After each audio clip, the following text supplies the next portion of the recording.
Hey, what's up, everybody? It's Wrestling Uncensored. Tonight on the show, we're reviewing Smackdown. We're watching AEW Rampage. We will talk a little bit about the late, great Antonio Inoki and everything else going on in the world of professional wrestling. Let's get started. Hey, David, it's your Olympic hero, Kurt Angle.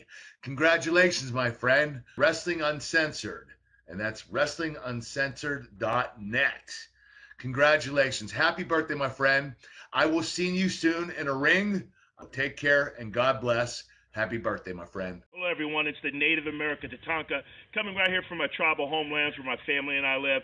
Beautiful place. Again, I'm here to give a big birthday wish to David Simon on October the 3rd. Also, David, we want to thank you for your love of this business. Great industry we're in. Again, professional wrestling, sports entertainment, because you're the host, which is named Wrestling Uncensored. All the fans worldwide, you can see his radio and podcast again at wrestlinguncensored.net. Again, let me give that to you again. His radio and podcast is at wrestlinguncensored.net. Again, David, have a great and awesome birthday. May all your dreams come true. It's the Native American Tatanka. Peace. I'm out. Oh. Yes, of course. All my dreams have come true, Tatanka. Thank you, Tatanka and Kurt Angle. Thank you, production team, for that surprise. It is my birthday coming up on Monday, so thank you for that. Friends of the show? Tatanka is my buddy. I remember doing a show with Tatanka, and he came up to me, you know, as the wrestlers do. I was the ring announcer for a wrestling show, right? When I say a show with Tatanka, I don't mean like an interview. I mean like a pro wrestling show. Uh-huh. And the wrestlers come up to you and they introduce themselves and they shake your hand, you know. And here comes Tatanka coming up to me, right? You see him walking up to you, or did he surprise you? No, I see him walking up and he's introducing himself. Hey, how you doing? You know. Yeah, and it's very nice. I like it. I like that wrestler thing where everybody shakes each other's hand. It's nice. It's friendly. And so he comes up to me, and he introduces himself. He says, "Hey, I'm Chris." And I go, "Yeah, Tatanka. You're Tatanka." Like, yeah. He said he was Chris. I was like, "You're Tatanka, bro. I mean, come on. You're behind the scenes. I've been watching you since I was a little kid. It's Tatanka." So I like Tatanka. I'm a big fan of Tatanka. Yes. And we are here to talk about professional wrestling. All that Tatanka stuff kind of threw me off. Just we all love Tatanka. One more thing on the handshake thing. Isn't it also orange shirt day, right? Tatanka. Yeah, I forgot. Isn't it also like part of like the handshake thing is to like they kind of like go in strong. They kind of like go in. They have like a soft handshake, so you kind of feel how good of a worker. Yeah, or something like that. They gauge. It's a not strong handshake. It's a limp handshake that's made to look like a real handshake, so you know that it's a work, brother. It's like an old school thing. Yeah. I don't think people do it as much now as they used to, but it is kind of like an old traditional thing where if you enter a wrestling locker room, you're supposed to go around to everybody and shake their hand and like say hi. This, but it feels limp. I like that, though. When you enter a work area or whatever, you say hi to everybody. Why not? But I understand with WWE these days, I mean, you might be walking around the building saying hi to like 200 people, so it's not doable necessarily, you know, but when you're on an indie show and there's like 20 guys on the card, you can go around and introduce yourself to everybody. It's nice. It's a good thing to do. Yeah, it's nice, and Tatanka did it.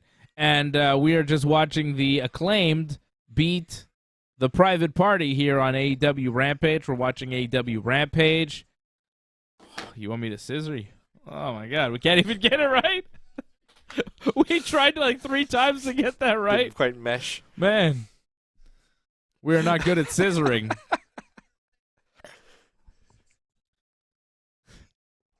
I was going to say something about scissoring, like the actual act of scissoring, but I decided not to. Like, really maybe we shouldn't go in. I just think what I've right now. My understanding of scissoring, like the actual scissoring, is that it's not something that they actually do in real life. It's just a thing for films in movies because it looks exotic a certain pictures. way. Yeah. That's my understanding. As far as I understand, I mean, that is what I've heard. Although not. I don't know, I'm not in that world. I'm a man. I'm not a lesbian. I'm a man. Yeah.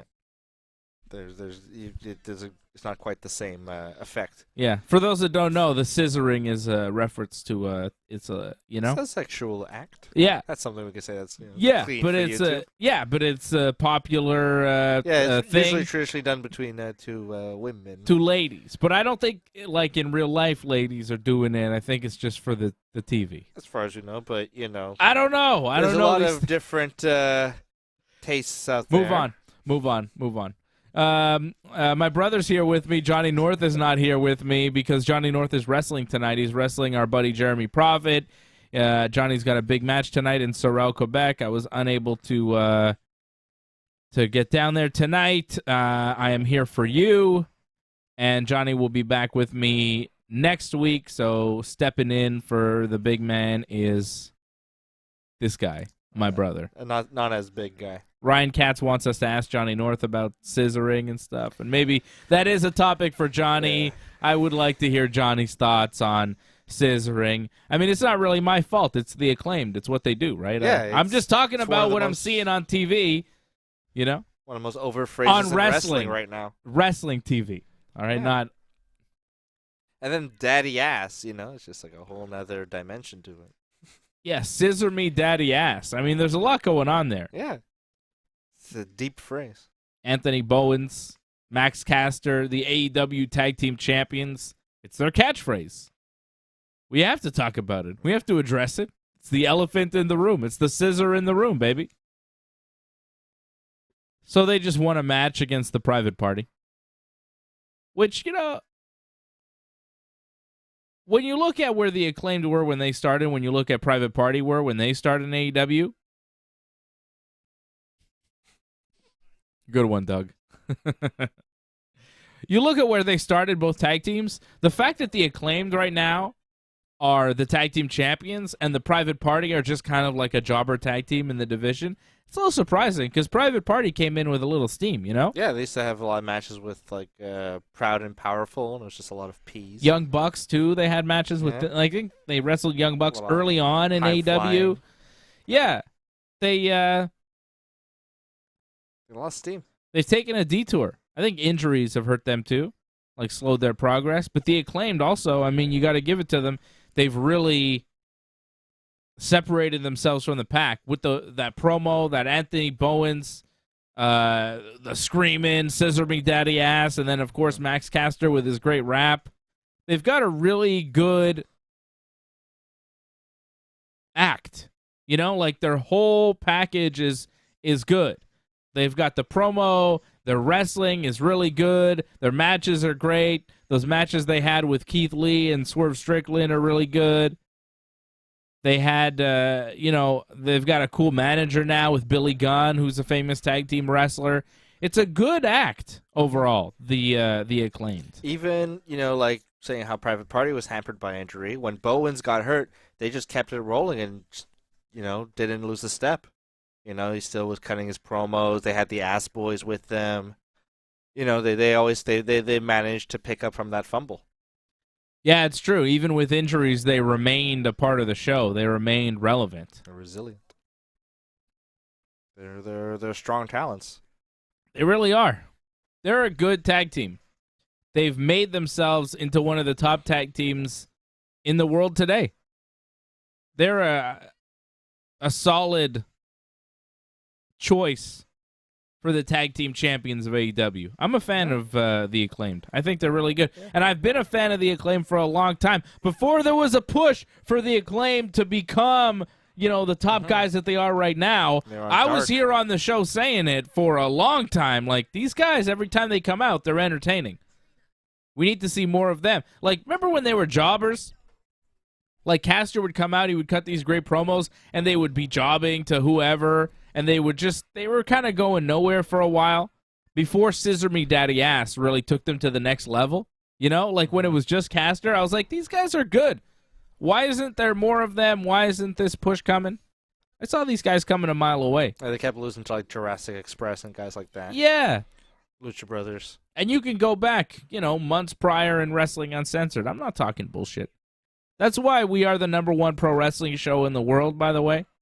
Because everything I say comes true. Uh-huh. And I've been doing this since 2006. You could go back in the archives. Everything that I say as far as this guy's going to go somewhere, this guy's going to be something, I see people coming miles ahead of the whole wrestling world. Yeah. I was there too. You know what I mean? I saw the ride. And you hear everything I say. I Yeah. mean, you've been with me. We talk. We're brothers. We're talking about wrestling all the time. Yeah. But I am picking talent and seeing the wrestling talent years ahead of when it actually arrives and becomes huge. And I'm also saying, see, this guy that's being pushed, he's not going to last because he's no good. And, I'm right 9 times out of 10. I remember when everyone was saying Wade Barrett was like the future. And you were like, I don't see it. I remember when people were saying Ken Anderson was the future of WWE. And I was like, I don't think so. Ryback.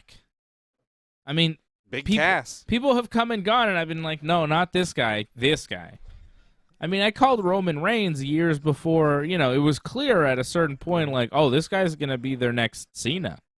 Well, when Cena was still Cena, you could tell Roman was going to be the next Cena, and here he is today, Or even Cena, like we could see coming before they really started to present him as like the guy. Yeah.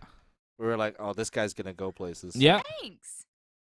We see the formula, but not just, seeing the formula of the WWE and what they're going to do, but more just seeing a talent and recognizing, oh, well, this guy's going to be undeniable, and this guy is getting a push from the office, but the talent doesn't really have it to back it up. Mm-hmm. You know what I mean? Like a lot, like I see this a lot where the WWE or whoever, AEW, they decide to pick certain guys and push them. And sometimes the guys they decide to push are the wrong guys. And I will point that out. And usually I'm right. You know what I mean? Like, usually the talent kind of falters. And I'm very good at saying, hey, this guy you should take a second look at because he's a real talent. And usually the cream rises to the top in professional wrestling. That's the good thing about pro wrestling. Eventually, if you wait long enough, the people that are really good and actually talented do get their due, right? Mm-hmm. They get what they deserve. You get a moment in the sun. Yeah. Just depends how long that moment is. You never know. Yeah, how late in their careers. But I do have this track record, and I don't like to come on here and kind of pat myself on the back and, like I don't like doing that stuff. You're not grandstanding, though. No, but I do have to just point it out. It's just a fact that over the past, 15, nearly 20 years or however long it's been, I can't do the math, 2006 to 2022. 60? I don't know. Yeah, 16. 16 years. Yeah. The track record speaks for itself. Wrestling Uncensored, #1 wrestling show in the world. Like Big Cass, this guy, no. He's choke slamming somebody. No. He's big. It's Cass. But he doesn't get it. No. Promo-wise, selling-wise, just in the ring overall, it's never quite clicked. And at this point in his career, if it hasn't clicked yet, it's not going to click. Like, he's impressive. He's big. He's got a place in pro wrestling. But as far as being a top draw or a draw at all, really, like, a draw for AEW, like, I don't think Big Cass is selling tickets for an AEW show. I don't know how many AEW fans are going to pay to see Big Cass. They're not paying specifically to see this man. All right, I'll give myself a Barry Horowitz, Doug, because you asked for it. There's the self-pat on the back. He looks self-high-five. He looks uncomfortable in the ring, like there. Like he just doesn't look really confident in what he's doing. And to me, whenever I see him in the ring, I just think of Enzo, and like that's when he was ever like at his peak. Yep. Was when he was paired with Enzo, and just, and Enzo is persona non grata in pretty much every Fed. Yep. So it's just like, and when you have Cass there, and like he's older and he's lousier and all this baggage, it just I when I saw him get introduced, I was like, fuck. Because like it's like this guy's gonna fucking clog the airways on AEW. Like there's so many guys who don't get enough airtime, and we're gonna devote like segments to Big Cass, and he's like MJF's new Wardlow. I hate that MJF got like a bunch of new guys like kind of at the start, like he's just doing the same thing again. I know we're going to Dynamite now, all of a sudden, where he's just like, if you want to face me, you got to face my goons week to week. Big Cass. And it's just like, that's not where MJF's direction should go. He should get past all of that kind of stuff, being like a little supervillain kind of thing. I think Big Cass is like a Matt Morgan type character. Matt Morgan. Yeah, but Matt Morgan had a nice little career for himself. He did what he did in pro wrestling. He was 7 feet tall. You can't teach that. And that's what he was. Was he great in any aspect of professional wrestling? No. Did he look impressive? Was he big? Yes, and that's really all that Big Cass really has. Yeah, Matt Morgan's a good comparison. Much there. He's a modern-day Matt Morgan. Yeah. And Matt Morgan had a career in pro wrestling, but I don't think it was a Hall of Fame career. It wasn't a career that you could say he was a big draw, Not even Impact Hall of Fame. No, well, that's it. I don't think people were really buying tickets ever for Matt Morgan. He's a big guy. He's a big guy. Yeah, that's his lasting impact. Yeah. Black Snow. Booker T talking about him on commentary in Impact Wrestling. Like, that's what I remember from Matt Morgan. So Big Cass was there in AEW. We're watching Jamie Hayter wrestle somebody now. Was that Britt Baker? Willow Nightingale. I think Britt Baker and Rebel are coming out with Jamie Hayter for this match. We could talk a little AEW. Do you see Dynamite this week? Yeah, I watched Dynamite. So, I mean, it was all right. Obviously, the main event was really what brought you to the show. Like, it raised the level of the entire program. Chris Jericho and Bandido had a tremendous match for the Ring of Honor World title. Chris Jericho retaining the title, making Bandido tap to the Lion Tamer. Bandido got busted up. He was bleeding through his white mask. I like that. That looked really cool. Jericho poked Bandido in the eyes, then pulled his mask over his eyes to put him in the Lion Tamer for the win. Little cheating, of course, from the Ocho. Chris Jericho. That's his new... did you catch that? That's his new... The 8? Yeah, I think because... So 8 different championships, or in 8 different... He's been champion in 8 different promotions. I don't even know. I'm not really sure why they're calling him the Ocho, or he's calling himself the Ocho. It's not bad. But Chris Jericho beating Bandido, I thought, was the match of the night on Dynamite and the match of the week in professional wrestling. Yeah, there's probably no competition there. Yeah. Jericho just has great matches with masked wrestlers. His time in Mexico probably helped him perfect that. But, his feud back in 2008 with Rey Mysterio over the mask and everything that, was, legendary there. And then just continues it again tonight. Just more creative offense using the mask. Wednesday night, sorry. Yeah. But yeah, he's just such a versatile wrestler. I mean, you talk about 2008, and yeah, he was great in 2008, but this is 2022. Mm-hmm. What amazes me is that Jericho has taken all that stuff from Bandido in 2022.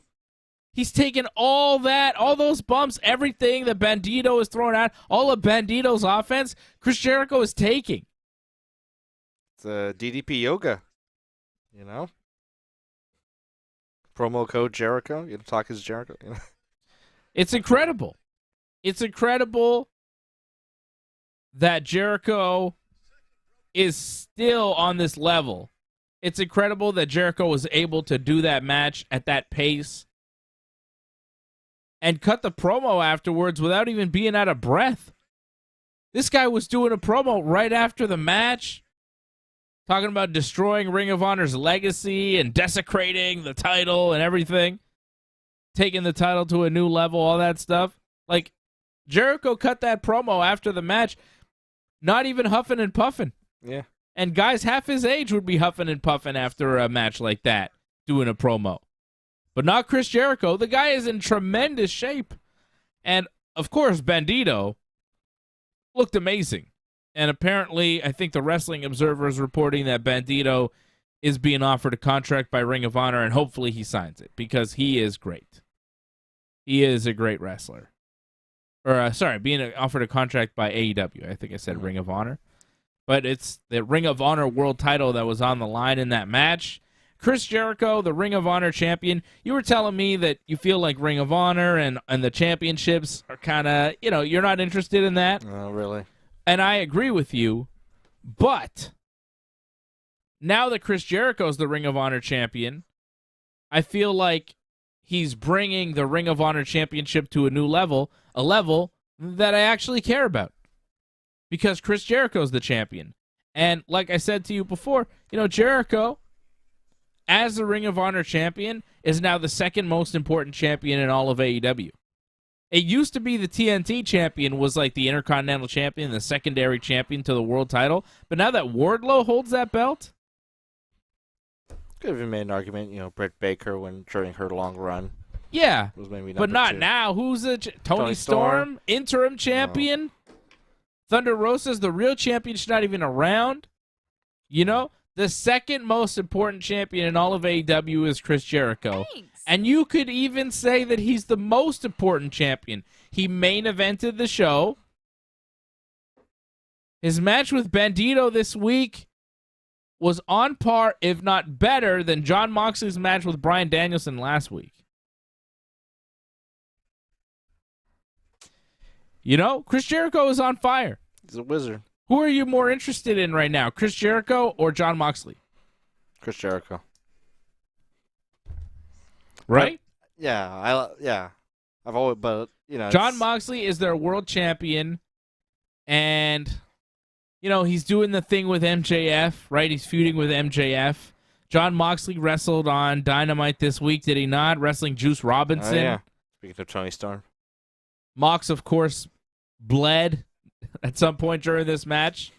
I don't know if it was on purpose or just because he got so much scar tissue on his forehead that, like CM Punk says, if you touch him, he might bleed. Jon Moxley beats Juice Robinson with an armbar, made him tap out. MJF watched from a skybox. But Hangman Page is involved in this now, right? Because Hangman is going to get a shot at Moxley in Cincinnati in 2 weeks. Yeah, you got the this golden week, ticket. This week coming up, Dynamite's going to be in Toronto. And then is that this week? No, that's next week. Sorry. This week they're in Washington, D.C. And then in 3 weeks, I guess, they're in Cincinnati on the 19th of October. And that's Hangman. He won that Battle Royal, so he's got a title shot at Moxley. So Hangman is involved in the Moxley, with Moxley in some way, right? Mm-hmm. And Hangman comes down to the ring after Moxley wins his match and faces off with Moxley, and they decide to fight, but MJF gets on the mic and tells them that they're both fighting to lose to him. And security gets in the ring to separate them, and then Wheeler Utah, who's got a feud thing going on with MJF, he attacked MJF. I don't know if you noticed, but MJF was in a skybox, right? And he fell into fans. Yeah, you got thrown in there. Wheeler jumped him, and MJF, there was security there trying to separate them, and MJF fell into a row of fans next to the skybox. And then security eventually pulled Wheeler away, but MJF kind of waiting in the wings to be the next AEW champion. And I think they might push it to their next pay-per-view, Full Gear. Yeah, that would make sense. At this point, if Hangman's getting a shot at Moxley on the 19th of October, when's AEW Full Gear? Is it from Chicago? The 19th of November. I mean, you have a month to build MJF versus Moxley. Like, MJF, Moxley, Hangman match, the following week can come out, say he's cashing in his poker chip at Full Gear, and bada bing, bada boom. You have the match. And then you build for the next 3 weeks on TV. MJF versus probably Moxley. I don't think Hangman's going to take the title from Moxley, right? He could. I mean, wasn't Moxley one of those guys supposed to take time off? And, I mean, Jericho also is one of those guys, and he seems to be on a whole new run now, so who's to say, really, who's taking time off? But you got to think Moxley maybe, he's got a young child at home. He wants to take some time off. You were making that point. Yeah, he did say he wanted to take time off. He was supposed to be on vacation, but after the whole CM Punk versus the Elite backstage brawl where everybody got suspended, Moxley had to come back and be the champion. But Hangman could also be a suitable replacement, to take the ball. But Didn't it's just Hangman a bunch start of hot all potato. of this? Didn't Hangman start all of this by going into business for himself in the promo against CM Punk? Isn't that why CM Punk was so pissed off in the first place? Empty-headed dumb fuck. Right? Wasn't Hangman the guy? He was the catalyst to this whole thing. So he shouldn't be rewarded. Well, I don't know. Unless you're making a stand and you're saying, you know what? Hangman's a champion. Bucks and Kenny are coming back. And CM Punk, when you're healed up from your injury, you can decide if you want to put your sad face away and come back to work. And if you don't, business. And if you don't, you're under contract for the next 2.5 years, and you can sit at home and do whatever. But you can't wrestle for anybody else. I mean, I don't know how long his contract is for, but however long his contract is for, AEW better keep him to that contract for as long as they have him. That's what I would do. I would say, look, Punk, you threw the first punch. We're going to bring the Bucks and Kenny back because they're healthy, and this is pro wrestling, and sometimes things get heated, and sometimes people fight, and so be it. You guys got to suck it up, put your big boy pants on, and keep on moving. You know what I mean? Like, fights happen in wrestling. I don't remember Brett and Shawn getting suspended after they fought in WWF back in the days. Like, wrestlers fight. Yeah. It happens. Let them work. CM Punk can't work because he's hurt. He's going to be out for 8-9 months. Again? Fine. You're gone.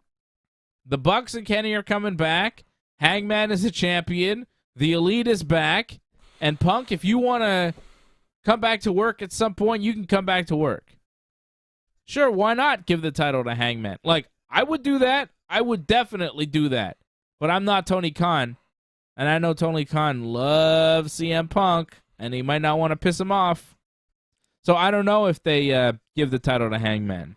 That's the thing about this whole feud and these suspensions. It's like all the guys involved are like the top guys, the guys that like you can plausibly put the championship on. So like, and like Hangman, is not suspended, but like, there's like iffiness about putting it. Like it puts you in a real booking corner. It's like. Yeah. It's like playing chess with landmines. They don't have a lot of good places to go. And here's the issue really is that CM Punk is one guy, Kenny and the Bucks are 3 guys. And you can make more money off 3 guys than one guy. And it seems like more people are mad at CM Punk than they are with the Elite. Like, people, I think, could get by just dealing with the Elite, but people are maybe less willing to deal with Punk. Or maybe Punk is less willing to deal with people. I think the Elite would be fine, like, kind of moving forward with Punk as a coworker, but I don't know if Punk would feel good with those guys. Like, Punk just seems mad. Punk seems mad about a lot of stuff. He seemed really mad at that post press conference. It's not a good situation for AEW still, but I just don't see them putting the title on Hangman right now because of all the controversy. But I mean, he still won a title shot. He's still, Yeah, he's still in the picture. He's still getting the, like someone else could have won that battle royal. That's it. So it kind of makes you wonder, but at this point, Moxley can't stay for another month. Stay till November. You know, you stay till November, and then you take the rest of the year off. You got Christmas and stuff. Yeah. I mean, that's not so bad. I would take that. You stay till November, you drop the belt to MJF, and you disappear until January or February if you want to. Come back after the Super Bowl. Take your time. I mean, yeah, because if you're not going to put on Danielson because MJF is going to get it in November, I guess you have to ask Moxley to kind of push it for another month or two. Yeah, because giving it to Hangman just to lose it to MJF, you know, unless you want to give it to Hangman to beat MJF. Yeah. And then you do a Hangman MJF program for a bit, or Hangman is champion, and you just kind of go on from there. Hangman's champion, just waiting for CM Punk to come back. And Kenny. Yeah. I mean, there's a lot of stuff you can do there. If they're going to go there. You know? But there's like nobody else. There's no one that could just slide in. You know, like Moxley has a one-off championship match and Luke drops the belt to like some mid-carder who can take a next step. Like, is there anybody? You know? Like, if John Silver just won the championship, it wouldn't work, you know? Even Wardlow.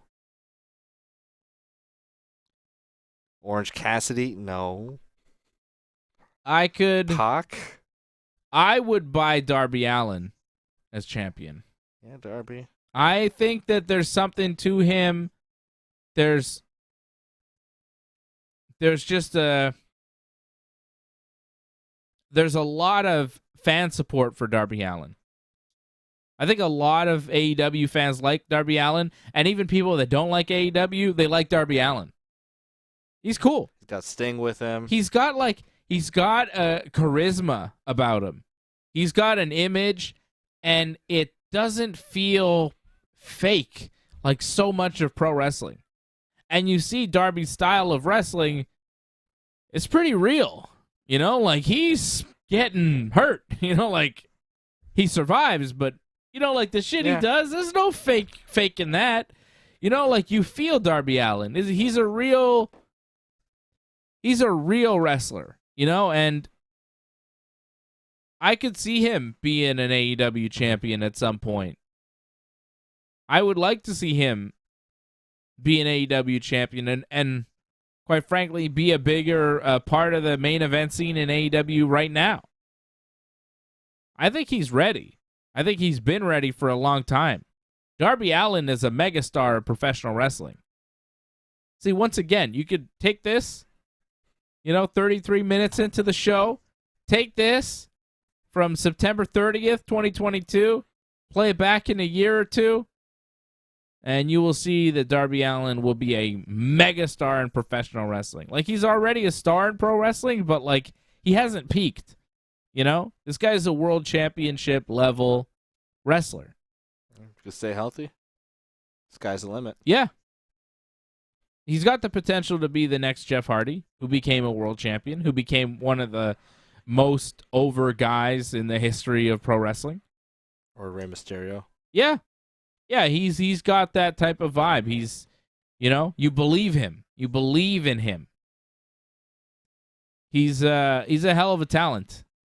I could see Darby Allin stepping up to be a world champion in the next 6 months to a year. There's not that many, though. No. I mean, here's a guy on TV right now. They're showing Andrade. Yeah, it would have been, but they just never really. A win or two, though, like a big win. If Andrade wrestles Hangman and he beats him in like a singles match, Andrade wrestles Bryan Danielson and he beats him. If Andrade wrestles Bryan Danielson, beats him, if they set up a match between Andrade and Jon Moxley, you could believe that Andrade would win. That's true. And I'd like to see it. Yep. Miro. I don't know what they're doing. Like, that's the thing. They have these guys kind of waiting in the wings that are like Claudio. They're up. Yeah, Claudio. Although he just lost to Jericho, but still. But Andrade you can't remember a big loss that he's had recently. You know, same with Miro. Like, they haven't been super active. They haven't done a lot, but they're still strong enough where if you gave them a big win, and like Andrade beating Bryan Danielson or Andrade beating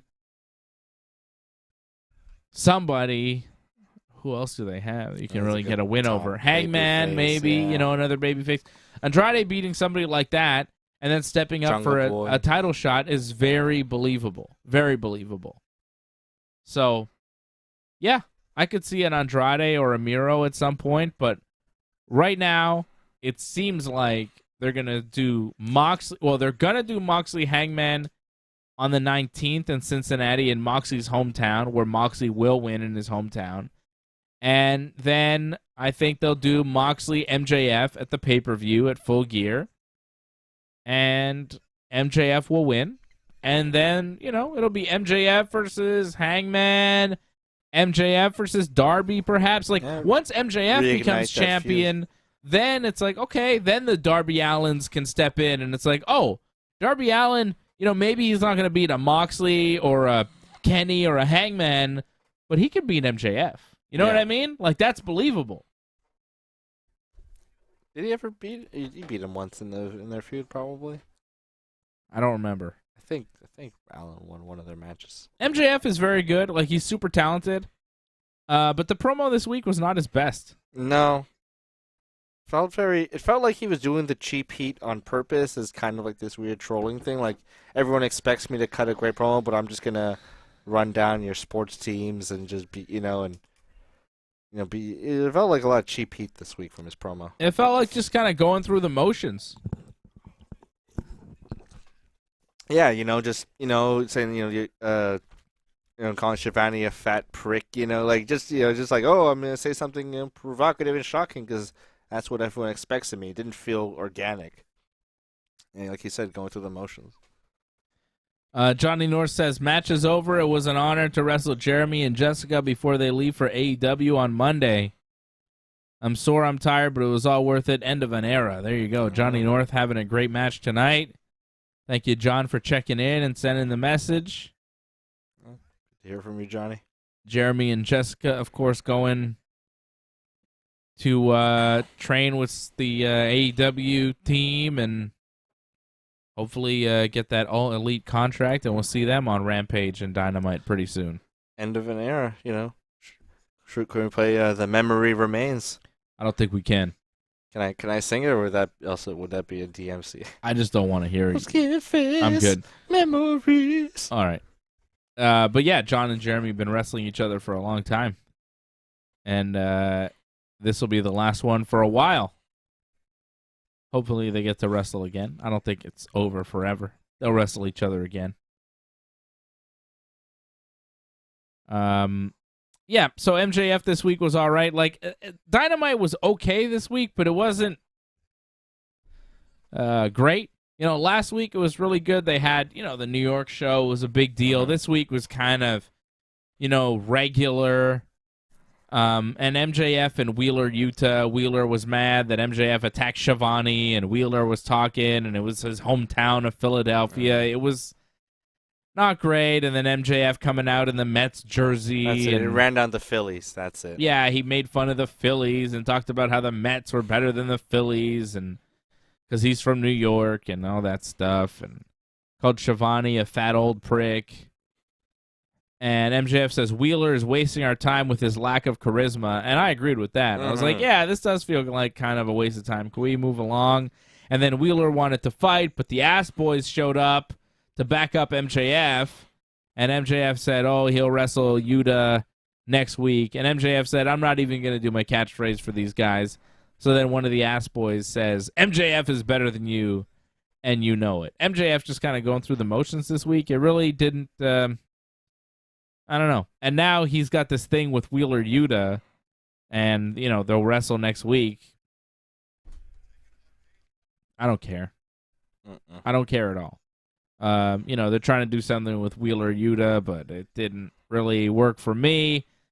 So, yeah, MJF this week was, fine, but not exceptional. The Wheeler Yuta MJF brawl in the skybox was fine. It was really just funny to see MJF fall into the front row. Everything was just kind of okay. Bryan Danielson wrestled Daddy Magic. It was all right. It was all right. It was all right. I didn't hate it. I liked it, but I wasn't like, oh my God, I got to see this match again. I was like, yeah, it was all right. Cool. Bryan won with the LaBelle lock. They had a promo that kind of lasted a while to start the show. Jericho with his whole Jericho Society, and they're all dressed in purple suits to celebrate Jericho. And they've got the pizza wrestler, Luigi Primo, to do pizza stuff. I don't know what that is. Yeah, it's just like, here's this meme, everybody. There's like a guy who wrestles and spins pizza at the same time. Spins like a pizza dough. Does a Italian accent, Does he? I don't know. I think he's like, hey, I'm a Luigi Primo. Yeah, I mean, it's gimmicky. It's a comedy gimmick. It's strange. It's unique, whatever. It is what it is. It's fine for what they used it for, just kind of a cheap little gimmick in their big Raw-style promo. Like, that's Jericho trying to do, like, WWE-style stuff in AEW, the big celebration. And then they're fighting over Daniel Garcia, and is Daniel Garcia a wrestler or a sports entertainer? And then Jericho wants to know if Garcia is a sports entertainer, and if he's not, he might have to get his ass kicked. And Bryan Danielson comes out and says, you could be whatever you want to be, Daniel Garcia. Yeah. And it was just lame, And it's a weak position for Bryan to be in, to be like, don't listen to them.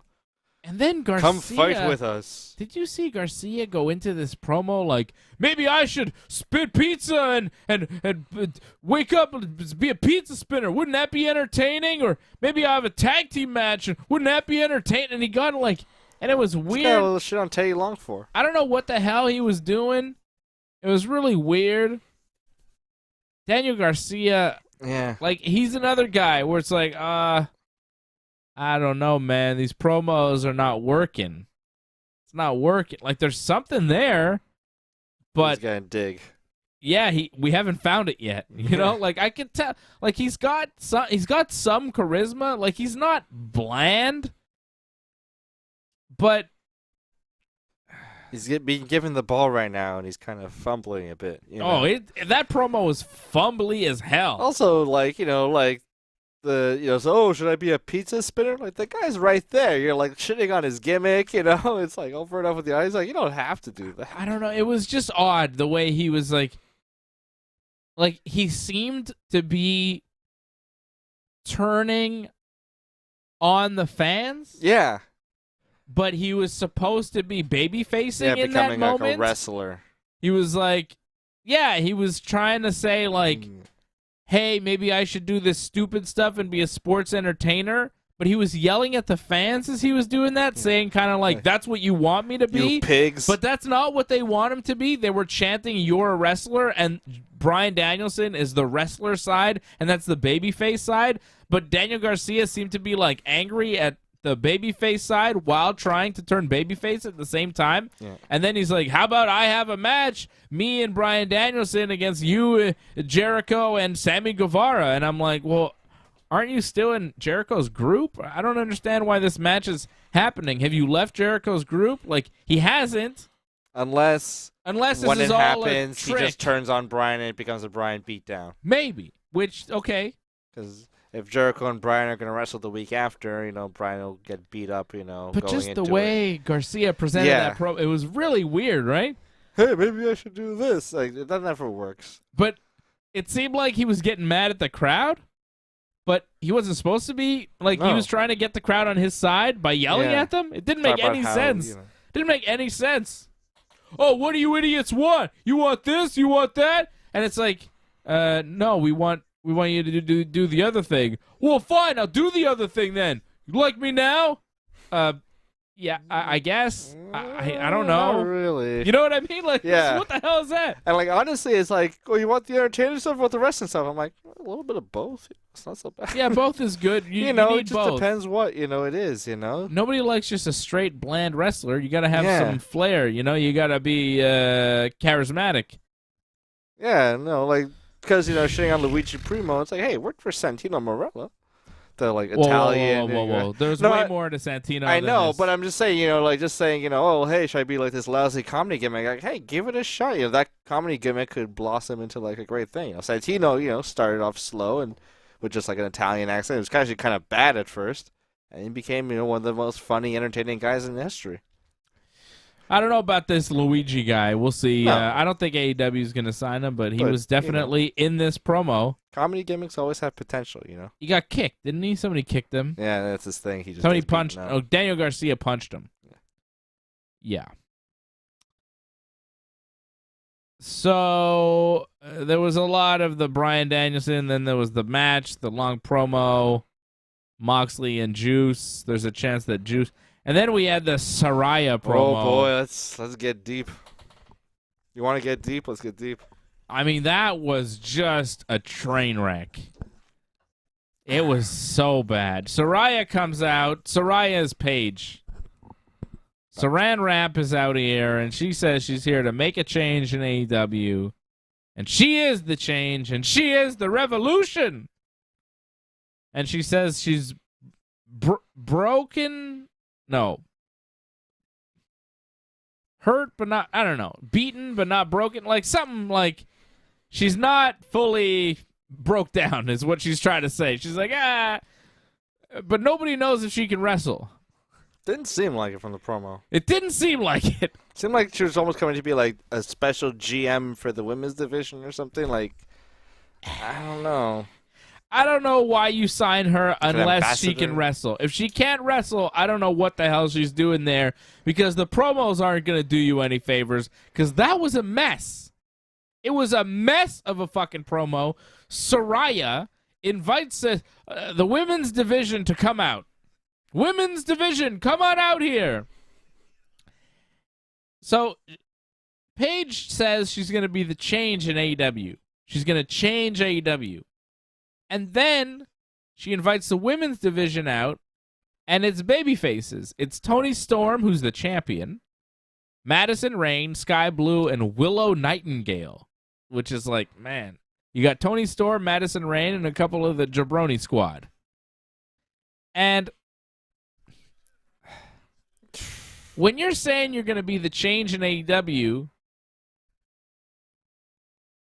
why would you then invite the champion of the division and be like, yes, you're awesome. This is perfect. It's like, well, that's weird. Usually when somebody wants a change, it's because, like, the champion is the wrong champion. And, but, like, she's like, I'm going to be the change. Things are wrong in the division. Here's a champion. She's awesome. She's the best. And like, really doing Toni Storm no favors having her come out with Madison Rayne, and a bunch of jabronis, just like, and, like, not even, like, it's to her music, but, like, not even by herself.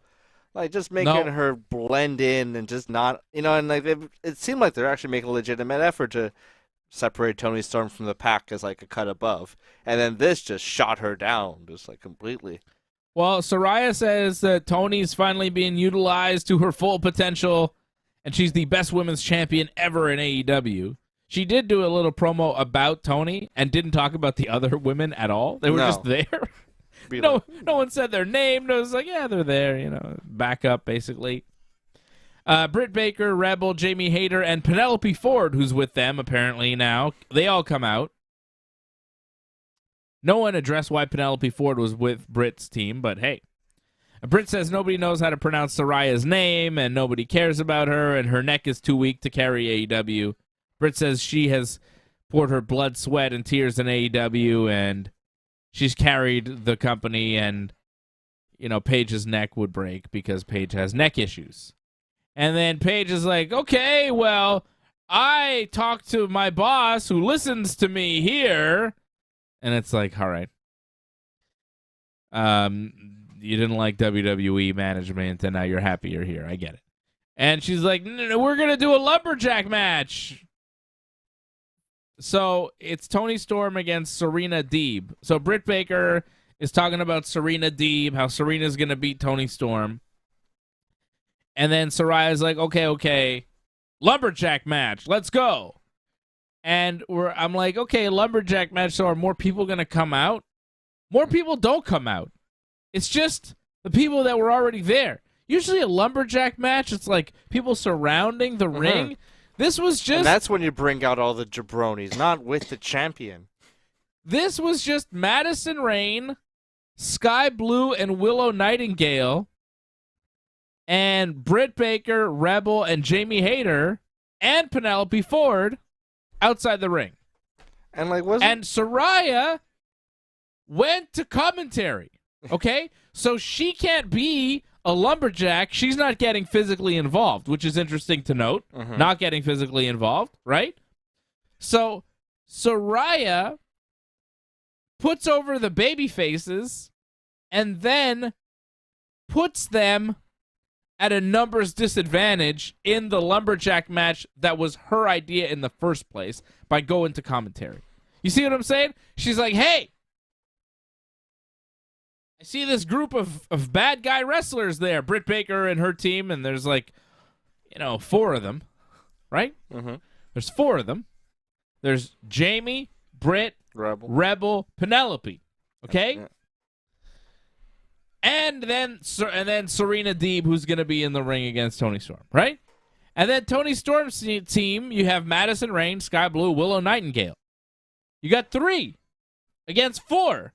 Saraya could even things up in the match that she fucking created, but instead she has to go to commentary because she can't get physically involved. So she puts her side at a numbers disadvantage in this stupid-ass lumberjack match with 7 lumberjacks. I don't think I've ever seen a lumberjack match with fewer lumberjacks. This is the least amount of lumberjacks you have ever seen in a lumberjack match. 7 people outside the ring? It wasn't a lumberjack match. It was just a match. It was just a match. It would have been funny if just because it was uneven, just Athena came out and was just and I'm here too. Well, yeah, it would make sense. Or how about it's a lumberjack match? Okay, here's 5 more people. Yeah.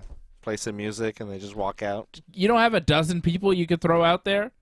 Just to kind of even things out, but they had little spots that they needed to do. The match between Toni Storm and Serena was actually pretty good, but because of all the outside nonsense that was going on, Jamie Hayter and Willow fought to the back. They just ran at one point. They just full sprinted to the back, just running away from this debacle of a segment. It's horrible. It was a good horrible start to Saraya. And she's getting a lot of heat online. I think she's got a boyfriend who's a heavy metal singer or something. Who's done bad things. It's kind of greasy. Super greasy. And I think they did they released a TikTok or Instagram making fun of the greasiness or something. So it's just and that just gets you heat, Yeah, I don't think this is gonna work. Yeah. This might be a bigger bust than Big Show in AEW. And that's a bust, by the way. Is he still there? He's exactly. calling Dark Elevation? Exactly. That's his thing, right? I don't know. I think. Who watches? I think he does Dark Elevation. Who Maybe knows? He's a coach, maybe? But, they signed Big Show and Mark Henry for what? I feel like they signed Paige for the same reason. Just because? Yeah. Their names? It's hard to tell now. Because they're not being featured in any prominent way. Yeah. Unless they're WWE moles. I think Paige doesn't necessarily make the best choices. No, she's had a rough upbringing. Her parents didn't make the best choices for her. Yeah. Yeah. It's not good. No. It's not a good situation. It's really I don't see Paige having lots of success in AEW, and the promo this week, if that's what she's here for, if she's in AEW to do promos, I don't know what the fuck you signed her for, Tony Khan, because that was terrible. It was terrible, and it was poorly booked, poorly planned, and you put her in a spot where she booked a match to put her friends at a disadvantage. She's supposed to babyface, and she put her friends at a disadvantage in that lumberjack match. Yeah, it was a totally pointless segment. Unfortunate. Yeah, it was really unfortunate. And that's pretty much all that happened on Dynamite this week. Jericho and Bandido, obviously the match of the night. Ricky Starks beat a jobber in a squash match. Keith Lee cut a little promo with the Acclaimed and Billy Gunn backstage. I guess Lee and Swerve are not done with the Acclaimed. Billy Gunn did cheat to win. And yeah, like Ryan Katz is saying, if she isn't medically cleared, then it's a waste. I agree. And we just saw Rampage tonight. And we got a question from Leor, a WWE question. I guess we can jump over to WWE here. Next week on Dynamite, you got MJF versus Wheeler Yuta, Darby Allin versus Jay Lethal, Chris Jericho and Sammy Guevara versus Bryan Danielson and Daniel Garcia, and Luchasaurus will be in action. Christian with making a comeback. Christian in his corner. Hopefully he's recovering well. Still hurt, though. He'll probably be at Toronto. I'll probably cut a promo in Toronto. Johnny North says he didn't mind the Page promo. Just a line about Baker's name was weird. Oh, yeah. Yeah, what was that? Because he got bleeped. Well, she says your name rhymes with shit, so they were calling her Shit Baker. Oh, Shit Baker. Okay, I thought there was like some bad word that rhymed with Baker. I was trying to figure out because they bleeped Baker, but it was just because of the first thing. I thought that promo was garbage, John. I don't know. This is my house, this is my house. You just kind of kept saying that because it's like, yeah, remember that catchphrase? I just don't need to see her around if that's all she's there for. Just promos? They're not good enough to take up TV time if there's no payoff. Never her strongest part of her character. No. And if she's too beat up to take bumps, I don't know. So Leor's got a question. Leor, a member of the team. Don't forget to join. Join.ringsidereport.net if you haven't already. Thanks to everybody who has joined. Join.ringsidereport.net. Become a member of the team or donate.ringsidereport.net. Support the show. Support the Ringside Report Network. Here every Friday night, 10 p.m. Eastern Time after Smackdown. And, of course, Thursday nights at 8 p.m. for Ringside Report MMA. I'll be back here next Thursday, I guess, with AJ and Freddie. I'm trying to think when the next big... next Saturday, the WWE Extreme Rules post-show coming up. So that'll be next Saturday's WWE Extreme Rules, October the 8th. WWE pay-per-view already coming up here. One more episode of SmackDown or Raw before WWE's Extreme Rules, which looks not great. I'll give you the card here in a minute. Leor says, what do you guys think of all the White Rabbit stuff? Do you care? I'm not a big Bray Wyatt or Fiend fan. Yeah. Neither are we. Yeah, neither are we. I don't really like that whole thing. I don't find it interesting. Yeah, it's not for me. I like the song, but I don't like it being used for Bray Wyatt. I think it's cool. Like, it's a good song. Doing a QR code on a sign that leads you to a website that gives you a clue about something, and it's creepy and it's cryptic. I think the concept is very cool. I think the playing the White Rabbit song without any music, just the lyrics and the. Like, I've seen the videos that they're doing just during commercial breaks for TV, for when they do live TV during commercial breaks. If you haven't seen it, during a commercial, they'll play the song White Rabbit by Jefferson Airplane, and they'll have, like, some creepy lights going around, and there's been some White Rabbit websites that have come out from WWE that you could scan a QR code. Like, if you pause, there's a fan with a sign with a QR code, and if you scan the code, it sends you to a website with a White Rabbit and a little game, and it's different things every week. It's very cool. It's a very cool way to tease a wrestler. Like, the concept, I think, is clever. You're giving it to us, but you're not giving us the whole picture. Like, you can guess. People are talking about it. I think it's cool.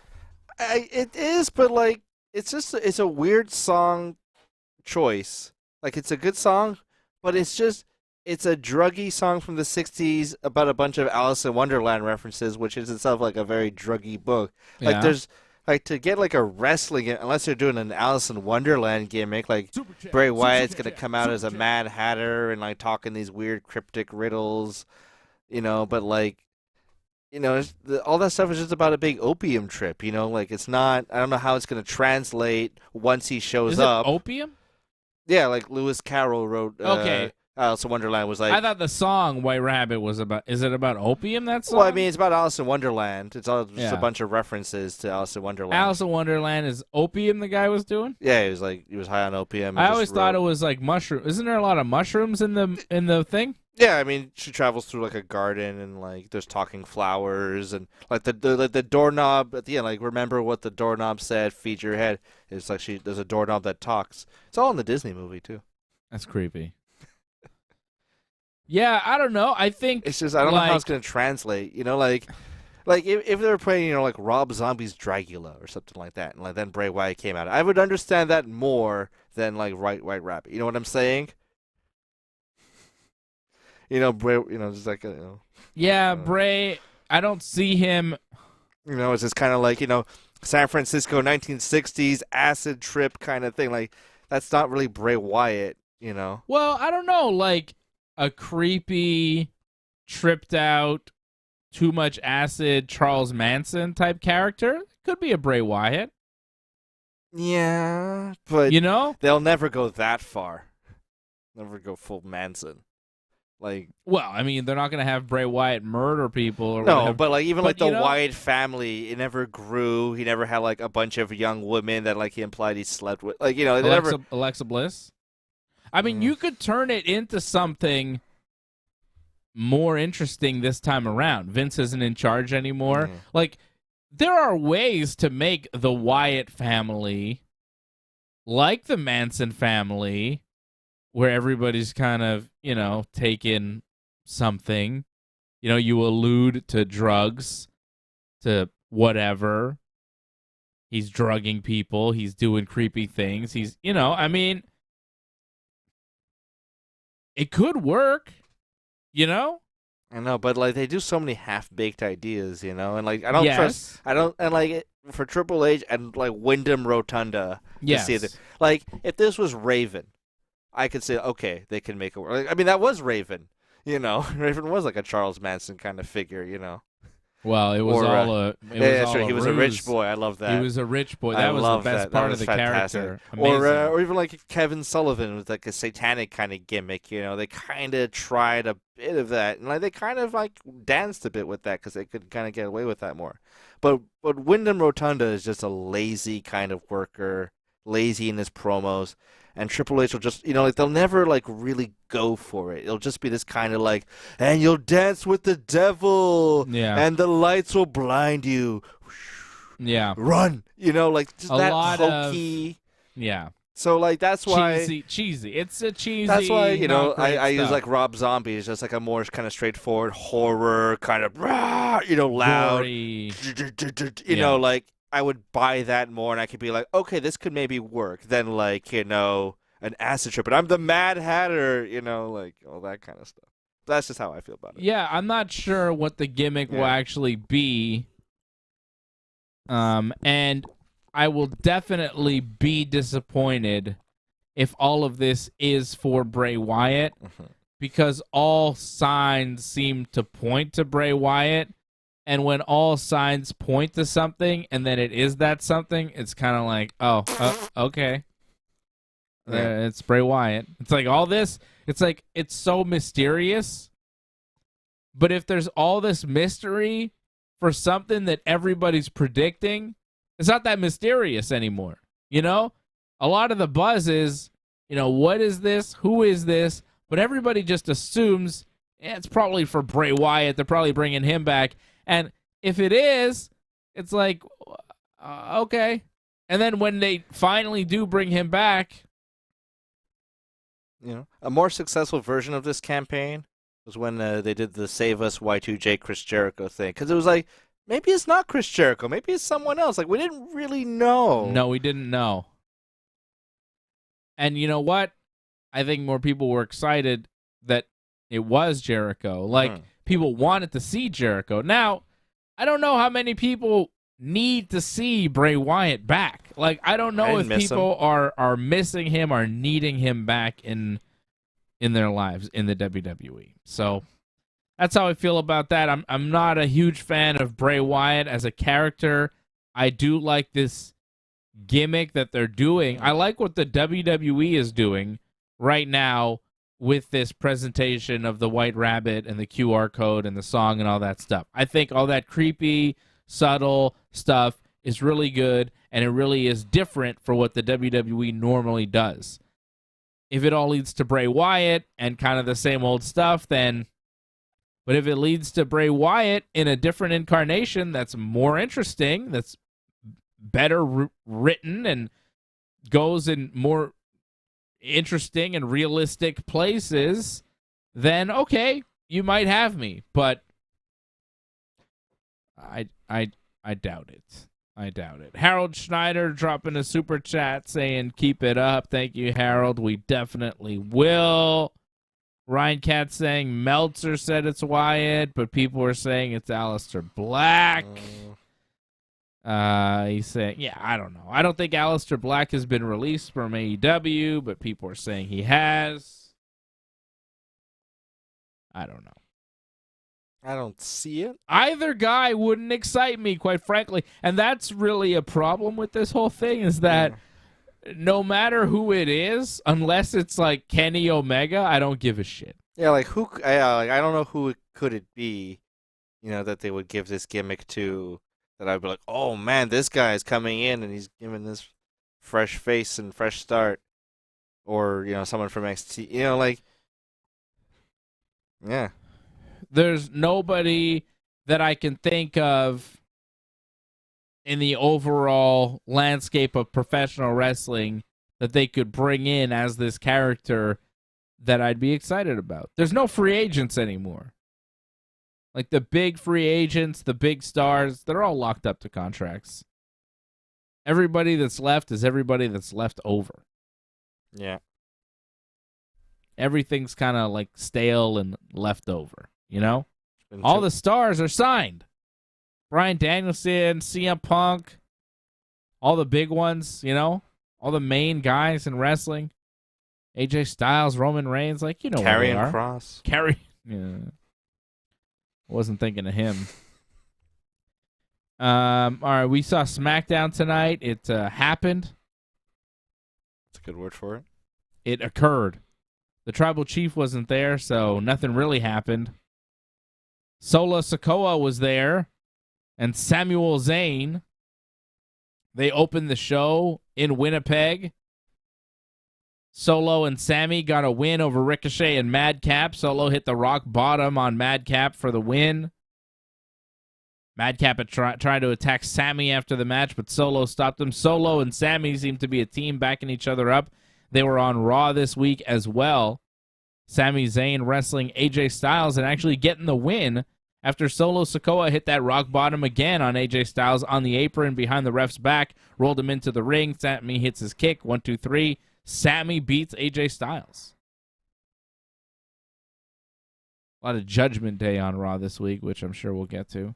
They attacked AJ Styles after that match because AJ Styles didn't want to join the Judgment Day. Oh. Fucking lame. Solo Sikoa and Sammy get the win tonight on SmackDown. Jey Uso backstage with Sammy says he's not buying his act. He doesn't believe him, and he doesn't like him. I guess Jey Uso was able to cross the border, but Jimmy couldn't because of his DUIs. Because I know the Usos weren't able to come to Montreal for SmackDown. I guess Jay can cross the border into Winnipeg, but Jimmy had to stay home. So Sammy continuing his thing, Usodom with the Usos this week. Not a lot of progress there other than Sammy and Solo seem like a tag team. Like, they're a team now. Is this going to lead to Sammy and Solo versus the Usos for the tag team titles? I don't think so. I think probably Solo will probably eventually side with the Usos. You'd think he would. And it's leading for Kevin to side with Sammy, I think it's more. Or maybe this is a way to separate the tag team titles. Like Sammy could say, hey, you guys have all the belts. Like maybe we could have belts too. Why don't we challenge you to the SmackDown tag team titles type of thing? Maybe. I don't know. But definitely heat between Sami Zayn and Jey Uso there. So possible, I don't know. I feel like a big beatdown of Sammy's coming too, because the crowd really seems to be sympathetic to Sammy. I just feel like eventually we'll just see like the bloodline like beat him up and like talk about like you'll never be like us. No, everyone's, they'll cut to like sad children in the audience and stuff like that, and neck beards looking all sad and shocked. Yeah, I think eventually I thought Sammy was a noose. The entire bloodline will turn on Sami Zayn. It's a matter of time, and then maybe Kevin Owens will be there to save him and help him out. Yeah, that's probable. Johnny North says, honestly, zero interest in the White Rabbit. They got no one to come back to make it interesting. Yeah. Exactly, John. Also, was The Rock or Cena. If Cena was the White Rabbit. Yeah, but he's not. No, but like, be like, oh. I'll tell you what, son. I'm the White Rabbit. What? Could Jesse Ventura like cut a promo and show up? Imagine Stone Cold's the White Rabbit. Yeah, I'm the White Rabbit. Yeah. One beer makes you larger, the other makes you small. I figured out what QR codes are. What? Somebody showed me a QR code. I can just imagine Austin trying to figure that out. What the hell is this thing? You take a picture of it? What? What do you mean you don't have any menus? I can't do Stone Cold. What? I can't do Stone Cold. Yeah, it's all right. I'm wearing his t-shirt. So... like a lot of restaurants, they don't have menus. You just take a picture with a QR code. I don't go to restaurants like that. That's what's happening now. I go to McDonald's. No more menus. I go to McDonald's. Well, that one's on the screen. I just talk to the box. I want the Big Mac, please. Advance to the window. I will, thank you. And then say I get that? You don't say that. No, I don't. I've been in drive-thrus. You don't say I will. Thank. You might say thank you. You'll say thank you. Yes. Give me Big Mac, please. You're like a Beavis and Butthead character or something. I just get cavemanish when I go to McDonald's because I love it so much. All right. Drew McIntyre beats... this really pissed me off tonight on SmackDown.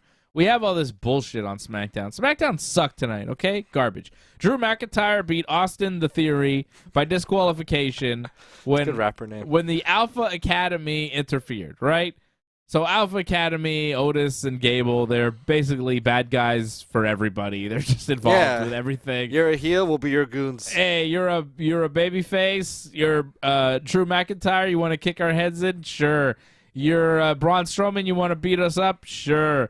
Any baby face out there that wants to beat up the Alpha Academy, that's what the Alpha Academy is there for. They're like a jobber APA. Yeah, exactly.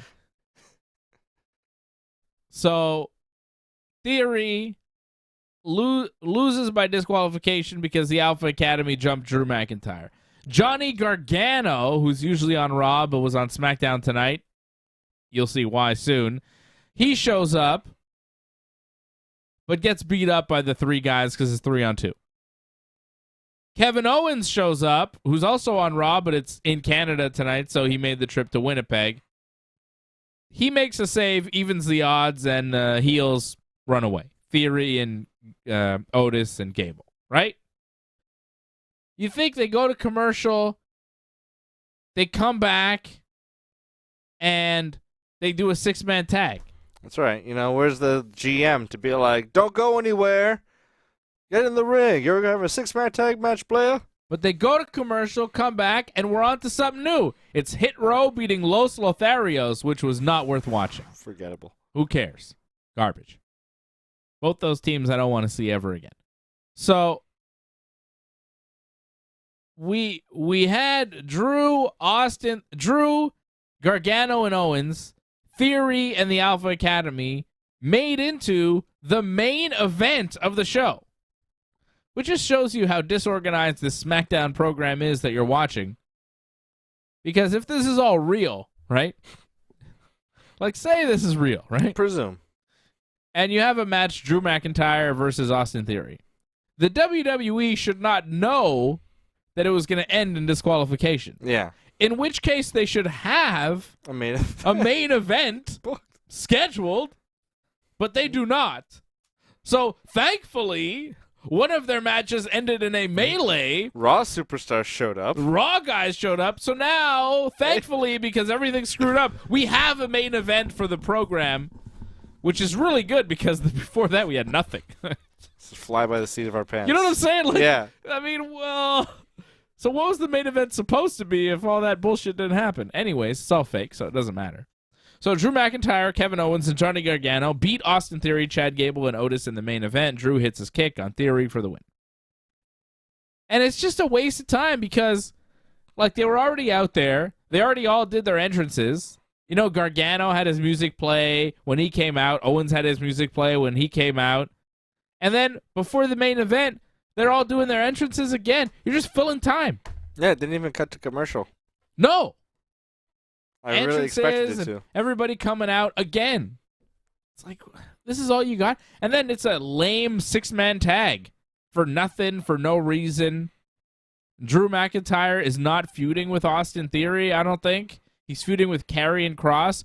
Karrion Kross did a promo on Drew McIntyre. He can't come to Canada. It was like a pre-tape promo on Drew, and I guess, right, he can't come to Canada because he's unvaccinated? Yeah. Is that the deal? I think, because he wasn't in Montreal either. They also had a pre-tape there. Amazing. Unvaccinated, so he can't come to Canada. How many you got in you? I got the 4 horsemen in me, baby. You got 4? 4 what? 4 shots? I have 3. Oh, only 3? Only 3. I'm 1 ahead of you, baby. I got 4 in me. I can rally. I got 4 of those shots. I can't wait to get 5 and 6. Give me as many shots as you got, baby. Shotsy. Give me some shotsy. I don't worry about that shit. People are like, I don't want to get the shot because of da-da-da-da-da. I'm not worried about nothing. I'll take shots. I don't care. Yeah. You think I'm scared? I eat McDonald's all the time. I put all sorts of stuff in my body. I'm not scared. Put anything in me. I'm not worried. I mean, it's fine. I don't care about what you do as far as your medical deal. I really don't give a shit. But I'm just saying, for me, I'll take as many shots as they want to give me. If they say that this shot is not going to make me sick, I'll take it. And so far, I haven't been sick, so that's pretty good. Participate more in things, Yeah, exactly. If I can go across the border or whatever, all these things you gotta do, you're able to do to take shots. Yeah, whatever. I'll take shots, but I'm not really taking the shots to go places because I don't really go anywhere. I'm taking the shots because they tell me that I won't get sick if I have them. Or severely sick. Oh yeah, vaccine mandate to enter Canada ends tomorrow. Thank you guys. Yeah, that is true.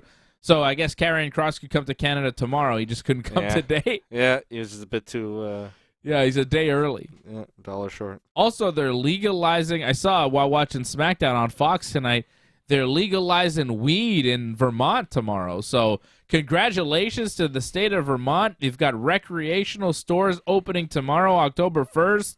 You're just over 30 minutes away from a life-changing moment for all my fellow weed smokers out in Vermont. Things are going to change for you big time. Congratulations to the state of Vermont for finally waking up and figuring out that weed is really not a big deal. It's been fully legal in Canada for several years now. We're doing fine. And society has not crumbled. It's totally fine. Beautiful state, Vermont, Go to Burlington, smoke a nice joint, and then I eat some great Ben and Jerry's. Go to the mountains. I mean, yeah, Vermont, I feel like should have had legal weed a long time ago. Yeah, the state is weed in a state, Yeah, it's chill, nice green areas. What are you doing tomorrow? You want to go to Vermont? I'd like to. I would like to. That sounds pretty good. Burlington's nice, I wonder what they got over there. There's probably gonna be lines. Oh yeah, the lines will be crazy. Let's not go tomorrow. Yeah. Maybe in a couple months. Yeah, let it die down. More stores open. Yeah, we got to see the reviews, see what the best stores are to hit. Yeah. You go day one, you don't know what you're walking into.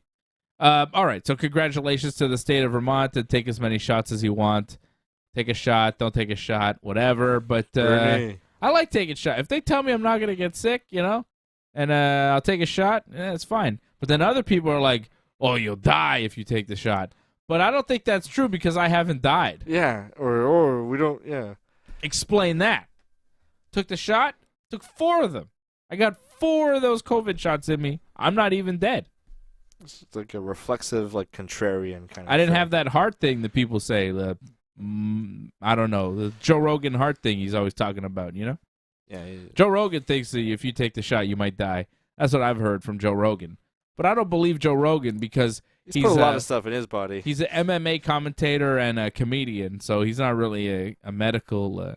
I mean, this guy a few years ago believed in Bigfoot, so I'm not really... Still. You know what I mean? I'm not taking his medical advice. This motherfucker believes in Bigfoot like not long ago. And I remember hearing Joe Rogan go like, I think I finally figured out, Bigfoot. I really wanted to believe, but I realized there's probably no Bigfoot. And it was like, this is a man. He only discovered this in his like late 40s, maybe early 50s. He had to think about it. It took him a long time in his life to realize, I don't think there's a Bigfoot. It's like, jeez. I learned something today. And this is who people are taking medical advice from. You know what I mean? A man who took over 40 years of life to realize, I don't think there's Bigfoot. No shit, there's no Bigfoot, Joe Rogan. It's fucking amazing. People are like, I think he's onto something. Yeah. No, he's not. This is a fucking guy who was over 40 thinking there was a Bigfoot. Think about that. Fucking Bigfoot. If you think Bigfoot exists... It's a monster truck. I don't know what to tell you. Yeah, it's a monster truck, but it's not a fucking, first thing. It's not a thing. All right.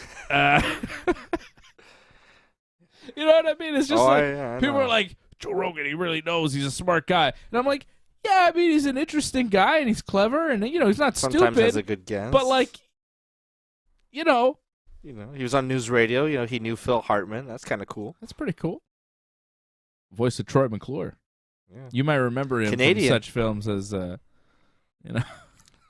Gladys the Groovy Mule. The president's neck is missing.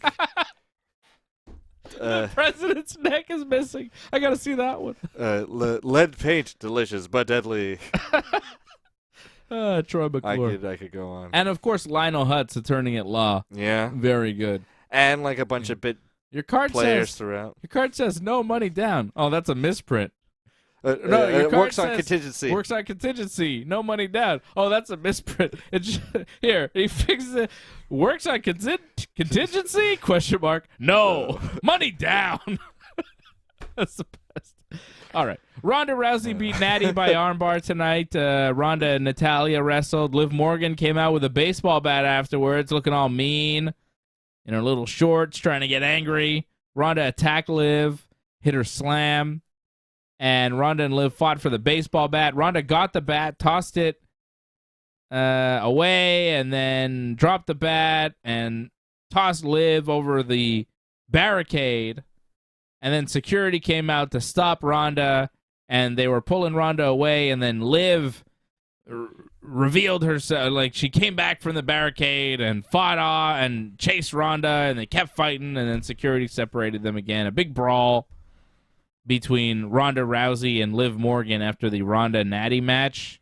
I noticed that like one of the security guards, he had like Ronda by the gut and like picked her up and like kind of like put her down like in a wrestling style slam, and Ronda had a look on her face of like, what the hell do you think you're doing? Oh really? I didn't notice that. Yeah, it was like kind of strange. Like one of the security guards got a little bit rough. Or local wrestler, like maybe he thought like, hey, I'm gonna go to business for myself here, take down Ronda. Well, I think you have. I mean, they were told they had to separate them, right? So yeah, I don't know how much instruction they're giving. Yeah. Well, maybe he's trying to really separate them. Mm-hmm. I don't know. Yeah, I don't know. It's a surprise. Usually, like they kind of just hold them back, and like usually they're there to be like knocked back, so it looks like more they're really strong wrestlers, and like it's more dramatic. Yeah, they're not there to be like, no, I'm actually in control of you, Ronda Rousey. I didn't notice that. I kind of quickly did, and I was like, that's kind of strange. You're supposed to do like Green Phantom did. You just climb up on the apron, take a knee, and fly off. That's right. And then sell for a long time. Because it's Ronda Rousey, goddammit. That's right. You gotta make Stay her look down. good. Yeah, it was a weird brawl. It wasn't particularly good. It was cool to see Ronda, but she didn't really do much. She came out in the Every Child Matters T-shirt. It's a Truth and Reconciliation Day here in Canada. Everybody wearing orange shirts. They were in Winnipeg, and a lot of the people in the crowd were wearing orange shirts. It was cool to see Ronda Rousey wearing that shirt tonight, wrestling in that shirt, shining a light on a very important issue here in this country, and really in the States as well. A lot of places in the world. So yeah, indigenous populations. It's a big deal, and I was quite pleased to see Ronda, who is an American, come into our country and show that type of respect in that way. I thought it was very cool of Ronda to wear that shirt tonight. It's classy. Yeah. Yeah, nobody else really kind of... No, none of the other wrestlers, like Kevin Owens couldn't have had like a orange Kevin Owens shirt tonight. Sami Zayn. I mean, he's a heel, kind of, I guess, but there could have been something, the Canadian guys, especially Kevin Owens, who's a babyface, like a special shirt would have been cool. The fact that only Ronda was the one who did it, I mean, it was great that Ronda did it, but I wish that the WWE put more of an effort into recognizing what was going on here in this country and where they were. I don't think that they, as a company, really figured out that they were here on this day. But because they never usually want to pass up an opportunity to make a T-shirt. That's it. But I think that they could have done a little bit more. They could have done a lot more because they could have done a lot more because they did nothing. Yeah. Only Ronda did something. The WWE did jack shit. That was Ronda Rousey. So thank you, Ronda. Much respect to Ronda Rousey. She is a champion. I love Ronda Rousey. She's great. Imperium cut a promo. Sheamus came out. His friends are stuck in Florida because of the hurricane, but he's there on his own to fight Imperium. I guess on his own. He fought Gunther. Imperium got involved, beat down Sheamus. Sheamus is like, "Is that all you got, fella?" And then they came back and beat him down again. And that was all he had. And Sheamus and Gunther will wrestle on SmackDown next week. Bayley beat Shotzi tonight. Bayley put Shotzi in a ladder after the match. Bianca Belair made the save. And we are building towards WWE Extreme Rules, which is coming up next Saturday already. We've got 6 matches announced. The Brawling Brutes, Sheamus, Ridge, and Butch will take on all of Imperium, Gunther, Ludwig, and Giovanni Vinci. Edge will wrestle Finn Balor in an I Quit match. It's going to be long. The Judgment Day. A lot of Judgment Day again this week on Raw. Seth Rollins beat Rey Mysterio with a submission move, a Peruvian necktie that was... Dominic Mysterio watched the match from ringside. Dominic completely forgetting all the beatings that Seth Rollins gave him and is now siding with Seth in his match with Rey. You know what I mean? Like, he's your father. You have all this history with Seth Rollins. He beat the shit out of you multiple times. But in this match, it's Seth versus Rey, and because you hate Rey for some reason, you're going to side with Rey. Dominic watched the match, gave Rey a chair, and dared him to use it.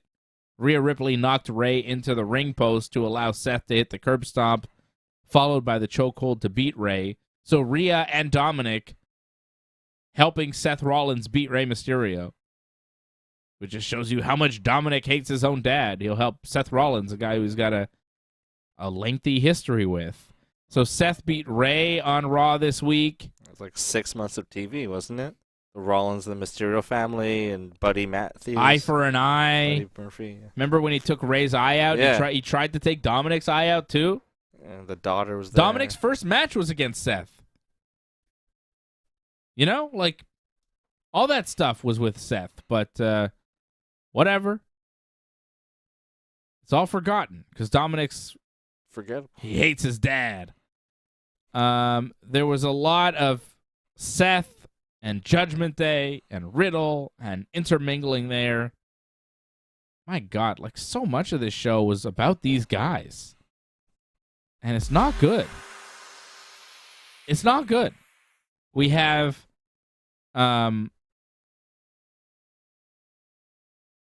Finn Balor trying to get AJ Styles to join the Judgment Day. Then Sami Zayn wrestles AJ Styles and beats him with help from Solo Sikoa. And then Judgment Day come out and they ask AJ Styles to join their team. And AJ says no, and then AJ gets beat up. And then it's Matt Riddle versus Damian Priest from Judgment Day.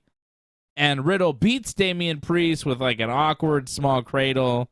And then Judgment Day beats up on Riddle. And then Edge comes out and makes the save and hits a spear on Finn and Priest.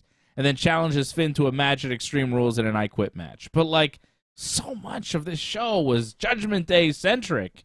It's like Judgment Day is Raw. And the whole group, like they did a backstage promo too. And at the end, Damian Priest is like, oh, man, we're cool. And I'm like, no, you're not. You're really not cool. It's not a cool group. And it's not even a good heel group.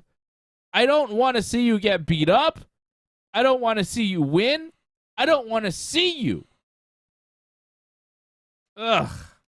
Judgment Day. It's crazy because, like, all three of these guys, as wrestlers, had great trajectories before they joined Judgment Day. Oh. I mean, Finn wasn't on the best, but like Damian Priest, Damian, Rhea Ripley. Yeah.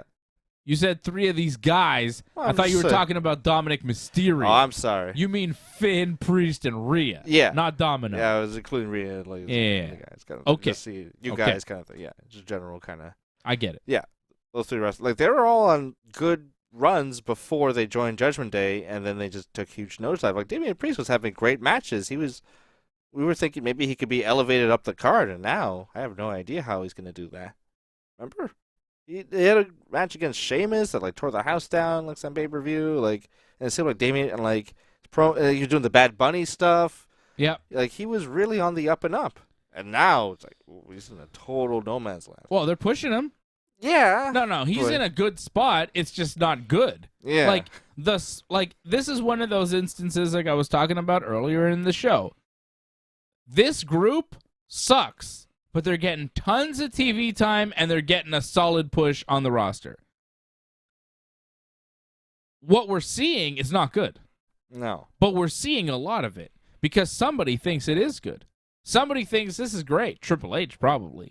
I mean, the aesthetic, the way they look, very Heavy Triple metal, H-y. Yeah, I mean, leather, you could tell this bikers. is something Triple H would get into. He's So got a type. It seems like that type of thing. But it's not working. No one's interested, and it sucks. He's really got to get over that. Makes Edge not interesting. Makes Finn not interesting. Makes everybody involved with this thing less interesting. And now Edge is wrestling Finn in an I Quit match at Extreme Rules, and no one gives a shit. No one cares. You think Triple H was just into it because like it worked for him? And it's just like he's like, and you know why it worked for Triple H? Because he had fucking Motorhead doing his theme song. He'd fucking, like a legendary metal act. Like. Well, he also, like he had that going for him. He also had charisma. Yeah, but that he also helped. was jacked. But like Judgment Day doesn't have like a cool iconic band doing their theme. Like they also don't look, and nobody in Judgment Day. Like, you got to give Triple H his due. Yeah. Nobody in Judgment Day looks a tenth as cool as the game Triple H looked. Yeah. Like, Triple H, like, whatever. As soon as the bell rang, sometimes it was good. That was a hell of an entrance. But, like, man, that guy comes out. But the music helped. The music, yeah, but the music. If Triple H had just had like a. Yeah, but like a lot of man. these guys have nowadays. The way he carried himself. Yeah. The body, the guy was ridiculously huge, and he acted like a world champion.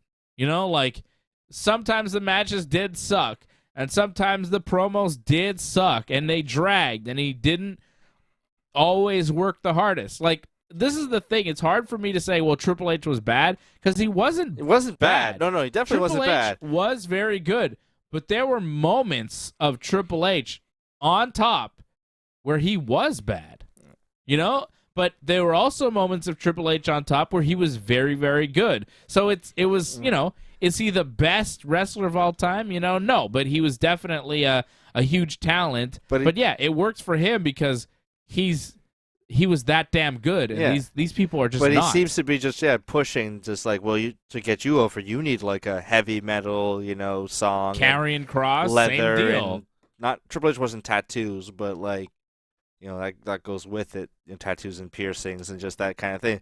But the thing is that like none of these guys, can pull it off. Triple H had it, but like, Motorhead was a big help in that. I don't believe it with any of them except Rhea Ripley. Yeah.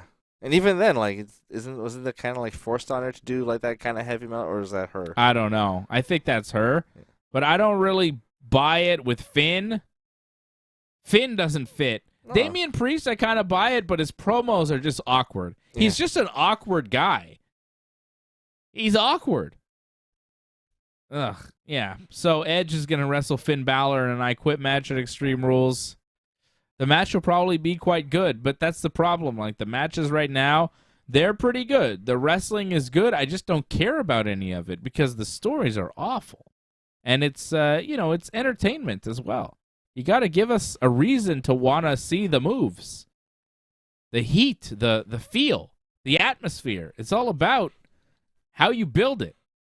And if the build is awkward, well, people aren't going to care that much for the match. It'll probably be good, though, Edge and Finn, right? Because they're very talented wrestlers. Bianca's going to wrestle Bayley in a ladder match for the Raw Women's title, which I'm interested in. That's what I'm most looking forward to. Drew McIntyre versus Karrion Kross in a strap match, which could be good. Two big guys. Is that where they're like tied at the wrist and then they can hit it? No, they're tied at the wrist and then they have to hit each other. Oh, okay. They're strapped together the whole time. It could be violent. There's no whipping each other involved, or maybe there'll be like I think straps. Well, it's a long strap, so you can wrap it up and whip the guy with it. Didn't Punk and MJF kind of have that sort of match? That was a dog collar match. Oh yeah. Dog collar like a chain is when you're chained around the neck. Strap match is when you're hooked up to the strap around your wrist. The old school strap match is you're strapped around your wrist and you have to touch four corners. Yeah. I don't think this match will be that, but it might be. Mm-hmm. Or WWE four corners or pinfall.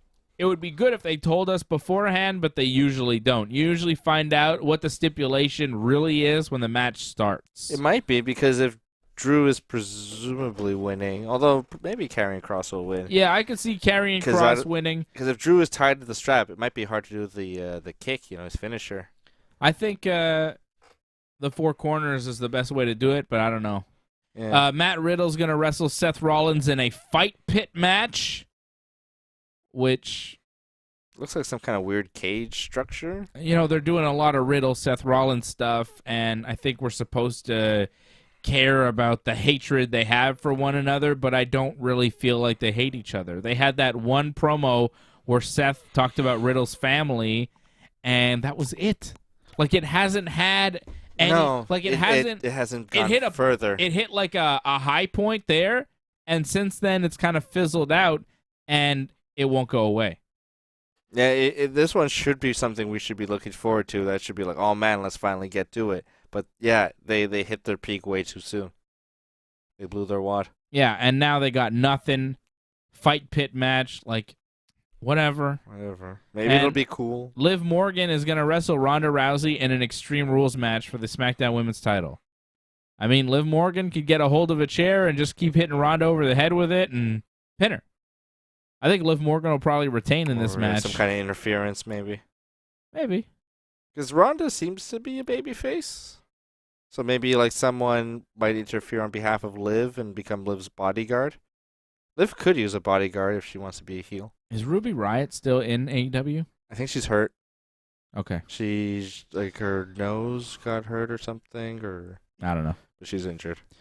I was just wondering because I haven't seen her in a while, and maybe she could help Liv because they were friends, Yeah. Yeah. So WWE, it's just bring out Tamina again. It's just very bland. I'm not excited for anything at Extreme Rules because the Raw and SmackDown shows have been very flat. Mm-hmm. Bianca Belair beat Io Sky this week on Raw. That match was pretty good. Like, the matches are good. It's just, all right. Cool. What are you really doing? What's bringing me in to want to watch the show. There's not much there. Omos beat a couple guys in a squash match. One of the guys was a Montreal wrestler, Giordano the producer, so shout out to him. Candice LeRae made her return to the WWE. She was on Raw. She's Johnny Gargano's wife, and she's a wrestler, and now she beat Nikki Ash on Raw. So Candice LeRae is back. She's okay. Like, she's not the best, not the worst. She's a good addition to their division. She's been a long-time wrestler. She did a lot of intergender matches. She's been wrestling for a while. She knows what she's doing. She's a professional wrestler. She's good. She's good. She doesn't move the needle. No. She's not Charlotte Flair. Yeah. She's not, Becky Lynch. Mercedes Varnado. Trinity Fatu. Yeah. Doesn't move the needle. Sasha Banks changed her Twitter name to Mercedes Varnado. Everybody thinking that means she's not going to come back to WWE. Which sucks. Because she's the one person I'd like to see back in WWE. Triple H bringing back Johnny Gargano, Candice LeRae, Braun Strowman, Karrion Kross, Scarlett. How about Sasha and Naomi? Don't give me Bray Wyatt. Give me Naomi or Sasha Banks. Yeah, if she were the White Rabbit. Sasha Banks is the White Rabbit. Wouldn't that be cool? See, that would be cool. That would be cool.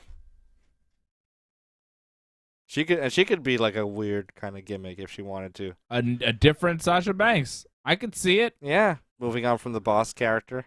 But probably not. Because she's an actor now, more of an actor, so give her a chance to, stretch her legs in that field, You think they do it?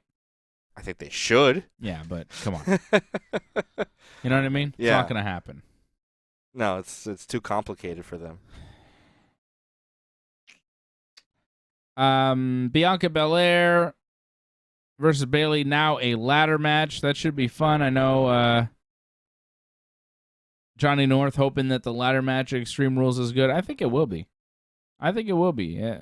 Bayley and Bianca in a ladder match. I think that's a cool concept. And Lior says, despite the bad stories, I think the card looks pretty decent. Lots of stipulations. Yeah, I think you're right.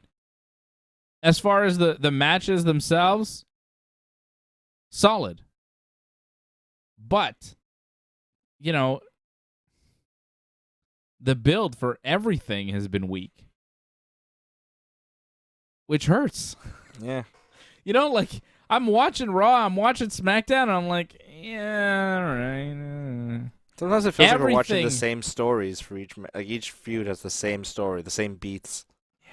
Everything just feels, I don't know, like it hasn't caught the attention. Nothing that they're building has really, you announce these matches and it is what it is. Bianca and Bayley, I don't feel the hatred. Edge and Finn, it's like, all right. The Brawling Brutes and Imperium, I don't even know who the babyfaces are in that one. I don't know what that is. Drew McIntyre and Karrion Kross, I don't personally have a babyface in that one because I don't really want to see either guy. Riddle and Seth Rollins, that has kind of fizzled out. Now they're adding stipulations to keep you interested. Liv and Ronda, how many times can Liv actually escape with a win? This will probably be the last one, and then what? Ronda goes away for a while? I don't know. Yeah, and then Charlotte comes back? I guess. Hoping? I don't know. That's the thing. I don't see Liv losing. But if Ronda loses, then I don't know how Ronda stays around after that. Yeah. And because if Ronda loses and stays around, she's going to find her way back to a title shot. And then what? You're going to have Liv figure out another way to beat her? How many times can Liv beat her before you say, okay, enough? And I don't think they're going to have Ronda take the title back here. I don't think Ronda takes the belt back at Extreme Rules. I really don't. You don't think... I'd like to see it because Ronda's great, but I just... You don't think they'd maybe want to get Ronda for Crown Jewel, So they seem to want big, marquee kind of attraction matches. Ronda fits that bill. They've been having women's matches. Well, it would be tough to put her there if she's not champion. Yeah. So maybe she wins. Maybe. I mean, Liv has had a little run. Yeah, it's about enough. It's enough. It's enough. Yeah, it is enough. It's enough to call it like a run and be like, it's not like cut short or anything or feels short. Definitely hasn't felt short. Only title matches on this card are the women's title matches. Liv versus Ronda, Bianca versus Bayley. The Raw Championship and the SmackDown Championship, only title matches on this card. No Roman. No Roman, of course. He is going to be on SmackDown next week, but with Logan Paul to promote their match at the Crown Jewel in early November in Saudi Arabia. And Gunther is the Intercontinental Champion. He's not defending because he's in a 6-man tag match with his Imperium buddies. No Usos.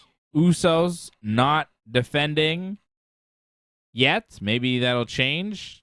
They still have a week to figure that out. Throw in Street Profits again. Io Sky and Dakota Kai not yet defending, although Alexa Bliss and Asuka make sense for a match. Maybe on the pre-show. Maybe on the pre-show so they can have enough time to rest and then interfere in the ladder match. Because I see them doing spots in the ladder match where, like, Asuka and Io go through, like, a table or something, and it'll be a big holy shit moment. Oh, that makes a lot of sense. A lot of salad dressing. For that match to turn into a 6-person ladder match. Almost, yeah. And then, like, in the kerfuffle, maybe Bayley wins or something. Like the WLC. Yeah. I could see maybe Bayley comes out on top, and then they have all the belts. That WLC match, still one of the greatest matches of all time. Pre-show match. Greatest ladder match of all time, WLC. It was incredible. Amazing. El Torito was underrated talent. Drew McIntyre's greatest performance in WWE. That's right. It was 3MB. Yeah. And the Luchador, or the Matadors, Los Matadores. Yeah. With Hornswoggle with 3MB and El Torito. Yeah. El Torito. It was pretty great. One of the greatest El Torito moments happened in Montreal. We were there for that. He was wrestling, and like at one point, someone in the audience, in this very loud, very thick French accent, shouted, "Go back to hell, you evil motherfucker!" Oh, yeah. That was in He thought Montreal. Torito was some sort of demon. You could hear it like really clear. Like if you Google or like YouTube, like "Go back to hell, you evil." And like Google doesn't really like search, or YouTube doesn't really let you search like curse words. You'll probably find like some like taped version from that. And wasn't also like Big Cass? Didn't he beat up El Torito like too hard? No, it was a jobber. It was somebody else. It was a jobber that too. Yeah. But that was in Montreal too. El Torito. From El Torito, one wrestling legend to another, the wrestling world lost the great Antonio Inoki. Rest in peace to Antonio Inoki, passing away at 79 years of age. Our thoughts and condolences to the Antonio Inoki family and all of his friends and everybody who knew Antonio Inoki. Of course, a legend in professional wrestling, as a wrestler, as a promoter, as a mentor to so many. Antonio Inoki,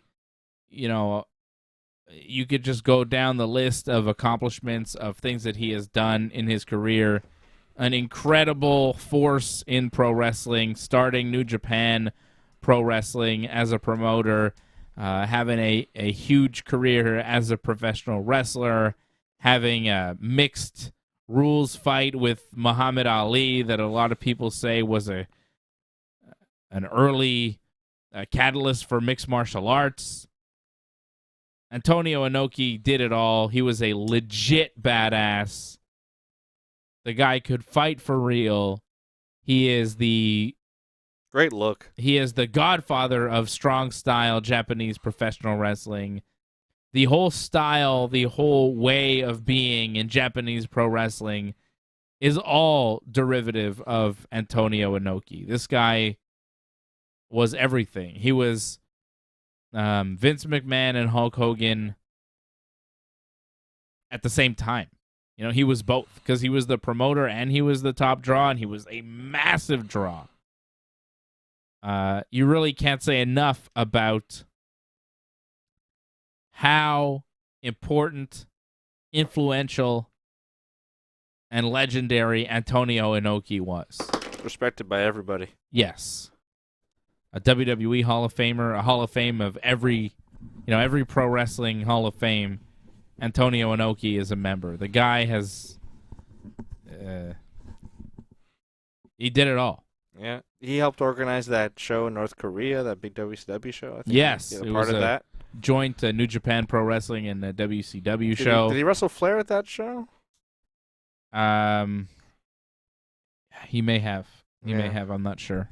Flair was but there, I mean, the guy started New Japan Pro Wrestling, 1972. Like that alone. Yeah. In 1972, this guy started New Japan, a company that is still going strong today. I mean, it's a legacy. There's just so much.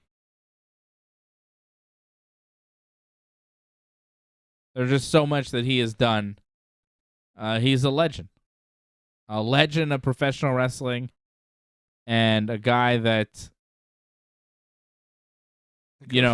in 50 years, in 100 years, will be remembered. He's one of those kind of cornerstones of the wrestling business, like Vince McMahon, like Carl Gotch, Vern Gagne, like a Vern Gagne, like a Lou Thez, Stu Hart, like these guys that are long gone, like that will be remembered and will be honored and will be talked about long after they have left the earth.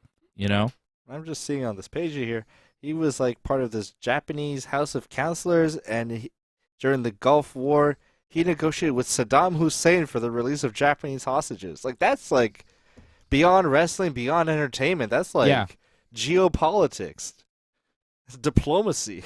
Oh, the man is a hero. It's incredible.